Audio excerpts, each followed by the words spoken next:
ആരാ?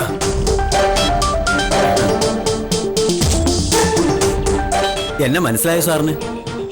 ഇല്ല. ഞാൻ വേലായുധൻ, ചന്ദ്രൻ കോൺട്രാക്ടറുടെ തടിമില്ല ജോലി. എന്താ കാര്യം? സാർ എന്നെ മറന്നുപോയതാ സാറേ. സ്വന്തമായിട്ട് ഭൂമി ഇല്ലാത്തവർക്ക് ഭൂമി കൊടുക്കാനുള്ള ഒരു പരിപാടി ഉണ്ടെന്ന് പറഞ്ഞു കേട്ട് ഞാനൊരു അപേക്ഷയുമായി വില്ലേജ് ഓഫീസിൽ വന്നിരുന്നു. എന്നിട്ട് ഭൂമി കിട്ടിയോ?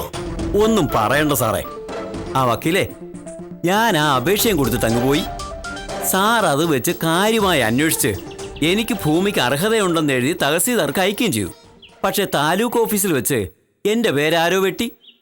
ഇപ്പൊ എനിക്ക് ഓർമ്മ വരുന്നുണ്ട്. ലിസ്റ്റില് നിങ്ങളുടെ പേരിലെന്ന് പറഞ്ഞ് നിങ്ങൾ എന്നെ കാണാൻ വന്നിരുന്നല്ലേ? ഞാനത് തഹസീൽദാരോട് പറഞ്ഞിരുന്നു.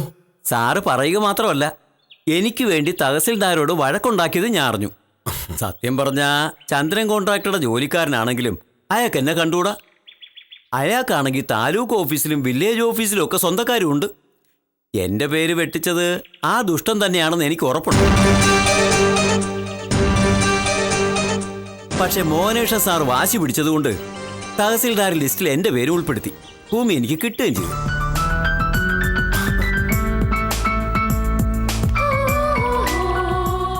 എന്റെ സാറേ, ഭാര്യയും 2 പെമ്മക്കളും ഉണ്ട് എനിക്ക്. ഇത്രയും കാലം ജോലി ചെയ്തിട്ട് സ്വന്തമായി ഒരു തുണ്ട് ഭൂമി വാങ്ങാൻ പറ്റിയില്ല. നമ്മുടെ നാട്ടിലെ ഇപ്പോഴത്തെ അവസ്ഥ വെച്ച് ഈ ജന്മത്തെ എന്നെപ്പോലൊരാൾക്ക് ഭൂമി വാങ്ങാനും പറ്റില്ല. സാറ് ചെയ്തു തന്നത് ഒരു വലിയ പുണ്യമാണ്. ഇനിയിപ്പോ ആ സ്ഥലത്തൊരു കൊച്ചു വീടുണ്ടാക്കണം. ഞാനും കെട്ടിയോളും പിള്ളേരും കൂടെ വിചാരിച്ചാൽ അത് നടക്കും. എനിക്കങ്ങനെ സ്വന്തമായൊരു വീടുണ്ടാകുകയാണെങ്കിൽ അതിന്റെ മുഴുവൻ കടപ്പാടും സാറിനോടാ. സാറിനെ പോലെ നാട്ടിൽ മനുഷ്യരോട് സ്നേഹമുള്ള 10 വില്ലേജ് ഓഫീസർമാരുണ്ടായിരുന്നെങ്കിൽ എന്നെപ്പോലുള്ള എത്രയോ പാവങ്ങൾ രക്ഷപ്പെട്ടു പോയേനെ. ഈ ഉപകാരം ഞാൻ ഒരിക്കലും മറക്കില്ല. അത് ഉപകാരമായിട്ടൊന്നും കൂട്ടണ്ട, എന്റെ ജോലിയല്ലേ. നിങ്ങളെപ്പോലുള്ളവരുടെ കാര്യങ്ങൾ നോക്കാനാണ് സർക്കാർ എനിക്ക് മാസാമാസം ശമ്പളം എണ്ണിത്തരുന്നത്.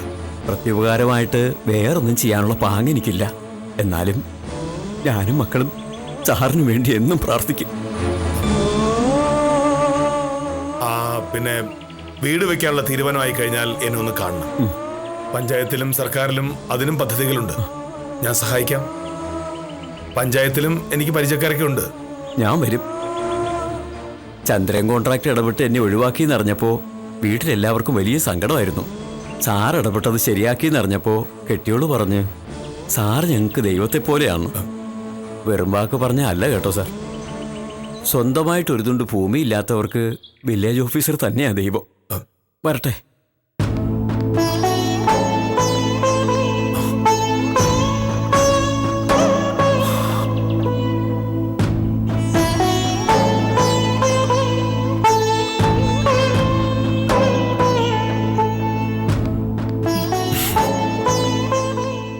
എന്തു പറ്റി?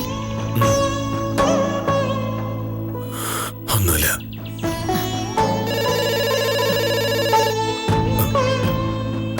ഞാനെടുക്കാം.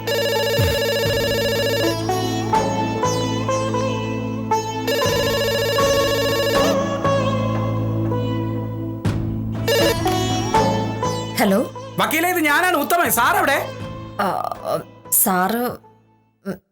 സാറ് ഇവിടെയുണ്ട്. അല്ല, ചാനലുകാരെ വിളിച്ചിട്ട് കിട്ടിയില്ല എന്ന് പറഞ്ഞു. വക്കീലേ, സംഭവം നമ്മൾ വിചാരിച്ച പോലെ അല്ല. ഭൂമി വിതരണം ചെയ്തതിൽ ക്രമക്കേട് നടന്നത് വേറെ വില്ലേജുകളിലാ. 4-5 വില്ലേജ് ഓഫീസർമാരെ ഇപ്പൊ തന്നെ സസ്പെൻഡ് ചെയ്തു. ചാനലുകാരെ അന്വേഷിച്ചപ്പോ ക്രമക്കേടുകൾ ഒന്നും നടക്കാത്തത് നമ്മുടെ കാന്തല്ലൂർ വില്ലേജ് ഓഫീസ് മാത്രമേ ഉള്ളൂ. അതിന്റെ പേരിലാണ് അവര് സാറിനെ കാണണമെന്ന് പറഞ്ഞത്. അവര് വില്ലേജ് ഓഫീസ് കാത്തിരിക്കാണ്. സാറെപ്പോ വരും? അല്ല, സാർ ഇപ്പൊ തന്നെ വരും. വേഗം വരാൻ പറ വക്കീലേ. ഇന്നത്തെ ദിവസം സാറാണ് കേരളത്തിലെ സ്റ്റാർ.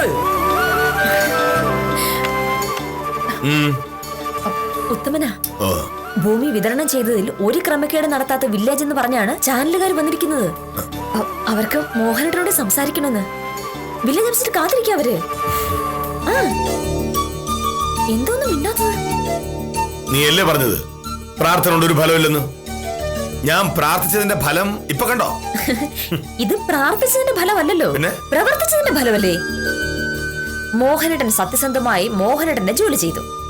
അപ്പോ അതിനുള്ള ഫലവും കിട്ടി. സത്യസന്ധമായി ജോലി ചെയ്യാത്ത 4-5 വില്ലേജ് ഓഫീസർമാർക്കേ അവർക്കും കിട്ടാനുള്ളത് കിട്ടി. സസ്പെൻഷൻ. എന്നാലും എന്റെ വില്ലേജ് ഓഫീസർ ആളൊരു പുലി തന്നെയാ. നാട്ടിലുള്ള സകലർക്കും മോഹനേട്ടൻ എന്ന് പറഞ്ഞാൽ ആരാ? ദൈവം. വേലായുധൻ ചേട്ടൻ പറഞ്ഞത് കേട്ടില്ലേ?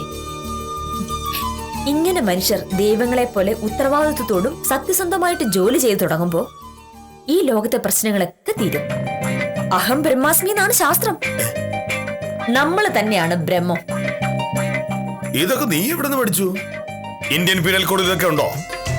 ഈ വില്ലേജ് ഓഫീസറുടെ ഭാര്യയല്ലേ ഞാൻ. എന്തും പഠിച്ചു പോവില്ലേ? ആ അപ്പൊ ഇന്ന് നേരം കളയാതെ വേഗം വില്ലേജ് ഓഫീസർക്ക് ചെല്ലേ. ചാനലുകാർ അവിടെ നോക്കിയിരിക്കുക. ഉച്ചക്കത്തെ വാർത്തക്ക് ഈ സുന്ദര മുഖം നമുക്ക് കാണണ്ടേ? നടക്കില്ല. അതെന്താ? ഞാൻ ഉത്തരവാദിത്വ ബോധമുള്ള ഒരു വില്ലേജ് ഓഫീസറാണ്. ടിവിയിൽ പടം വരുത്താനല്ല സർക്കാർ എനിക്ക് മാസാമാസം ശമ്പളം എണ്ണി തരുന്നത്. എനിക്ക് 10 മണിക്ക് കളക്ടർ കാണണം. അപ്പൊ ചാനലുകാരോ? കളക്ടറെ കണ്ടിട്ട് ഞാൻ അവിടെ ചെല്ലുമ്പോ അതുവരെ അവർ എനിക്ക് വേണ്ടി കാത്തിരുന്നാൽ ഞാൻ സംസാരിക്കും. ഇല്ലെങ്കിൽ നടക്കില്ല. എന്റെ പൊന്നു സ്വാമിയെ, സമ്മതിച്ചു.